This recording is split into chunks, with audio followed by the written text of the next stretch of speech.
अस्सलाम वालेकुम। तो दोस्तों हम अभी जबल रहमत पे खड़े हैं और यहाँ से ऊपर से नीचे का मनाजिर आपको दिखा रहे हैं। कहते हैं ये सारा मैदान अराफात है और यहीं पे सब लोग इकट्ठे होंगे, यहाँ से ही सबको उठाया जाएगा।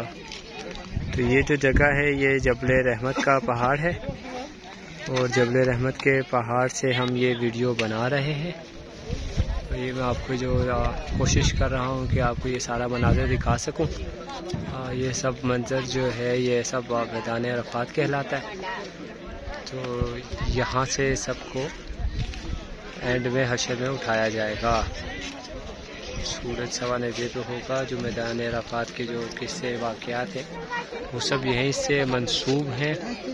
और ये जबल रहमत है, यहाँ पे हज़रत आदम अलैहिस्सलाम की दुआ भी कबूल हुई थी और यहीं पे आखिरी खुतबा भी दिया गया था। आखिरी खुतबा यहाँ पे या थोड़ा सा आगे इधर कहीं पे दिया था। बाकी ये जबल रहमत का पहाड़ और ये इसके नीचे मैदान अराफात।